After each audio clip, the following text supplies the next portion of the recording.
2 দিনের ভূমিকম্পে সারা বাংলাদেশ হিলে গেছে। তো আসলে সব কিছুই হলো আল্লাহর ইচ্ছা। আল্লাহ যা করবে সেটাই করবে। আল্লাহর যেটা মর্জি সেটাই হবে।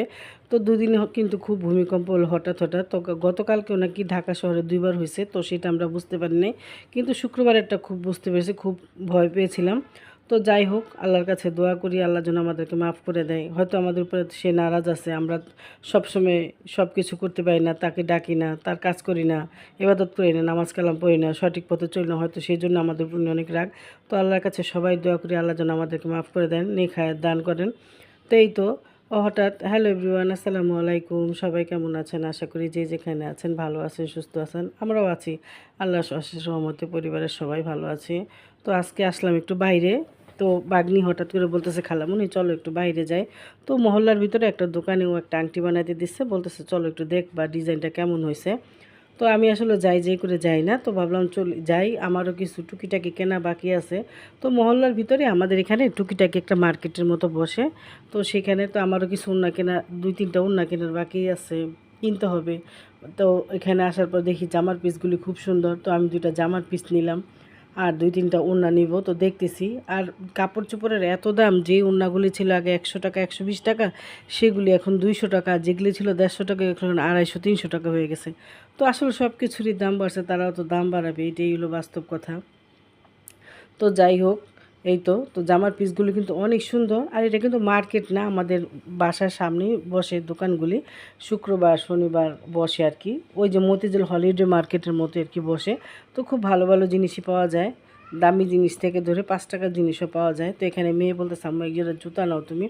তো যেহেতু শীত আসছে, এক জোড়া কেস নিতে হবে। আমার আগের কেসগুলি, যেহেতু আমি সকালে হাঁটি, তো শীতের দিনে একটু হাঁটলে কিন্তু কেস লাগে, তো কেসগুলি নষ্ট হয়ে গেছে। তো এক জোড়া কেস নিব, তো দেখতেছি আর কি। তো প্রত্যেকটা জুতাই কিন্তু অনেক সুন্দর ছিল, কালেকশন খুব ভালোই ছিল, তো ভালোই লাগতেছে। তো এখানে আসলে শুধু আমাদের মতো মধ্যবর্তী ফ্যামিলি আসে না, এখানে কিন্তু অনেক কোটিপতি মানুষেরও আসে, অনেক বড় লোকেরাও আসে। তো বেশিরভাগ পয়সাওয়ালারাই কিন্তু এখানে শপিং করে। তো এখানে কিন্তু খারাপ জিনিস পাওয়া যায় না, খুব ভালো ভালো জিনিস পাওয়া যায়। তো এই তো এখন নিতেছি, আমি কিছু কেনাকাটাও করছি, সেটা অবশ্যই আপনাদের বাসায় গিয়ে শেয়ার করবো। তো এই তো এখানে চলে আসছি সেই দোকানটায়, ভাগ্নি এখন টাকাও দেবে। আর মানে কিস্তিতে বানা দিছে, আস্তে আস্তে টাকা দিয়ে তারপর নিয়ে যাবে। তো এই তো আংটিটা কিন্তু খুব সুন্দর ছিল। তো এখানে মাত্র 1.5 আনা স্বর্ণের আংটি ছিল। তো এটা কিন্তু প্রচুর, এখন তো স্বর্ণের অনেক দাম। এখন 2 আনি স্বর্ণের যে দাম, আগে 1 ভরি স্বর্ণ পাওয়া গেছে সেটা দিয়ে। তো এই তো আংটিটা কিন্তু খুব সুন্দর ছিল। তো আমিও একটা কানের দুল বানাইতে দিছি ছোট মেয়ের জন্য, যেহেতু মেয়ে একটু বড় হয়ে যেতেছে আস্তে আস্তে। আর আমরা মধ্যবর্তী ফ্যামিলি কিন্তু চাইলেই একটা জিনিস হুট করে পারি না, আমাদের একটু একটু করে চেষ্টা করতে হয়। আর যেহেতু এখন আকাশ ছোঁয়া দাম হয়ে গেছে স্বর্ণের, তো আমিও বানাই দিচ্ছি প্রতি মাসে কিস্তিতে দিয়ে আসি টাকা, কারণ একবারে তো আনা সম্ভব না। তো এই তো চলে আসলাম বাসায়। তো আসে এখানে পাতাকপির পাকোড়া বানাইতেছি, যেহেতু আজকে শনিবার আপনাদের ভাইয়া বাসায়। তো এই তো এখন পাতাকপির পাকোড়া বানাবো। তো একটা পাতাকপি দা কয়টা কাজ করলাম সেটাই আজকে আপনাদের সাথে শেয়ার করব। তো এখানে বানিয়ে নিলাম পাতাকপি দা পাকোড়া। তো পাকোড়া কিন্তু খুবই ভালো লাগে। তো পাকোড়াটা বানাইতে গিয়ে 2-3বার গ্যাস চলে গেছে, বানাইতে খুব সমস্যা হয়েছে, তারপরেও চেষ্টা করছি বানানোর। তো এই তো পাকোড়াগুলি বানিয়ে নিব, কারণ ওই যে অনেকক্ষণ মশলাটা মাখায় রাখছি, তো যার কারণে একটু মুচমুচে কম হয়েছে। তো ওই যে গ্যাস ছিল না, বসাইছি, গ্যাস চলে গেছে। তো একটি কাজকাম করতে খুবই কষ্ট হয়। আর ছোট্ট একটা কথা বলি, প্লিজ আমার ভিডিওটা যারা দেখেন লাইক কমেন্ট শেয়ার করে দিবেন যদি ভালো লাগে।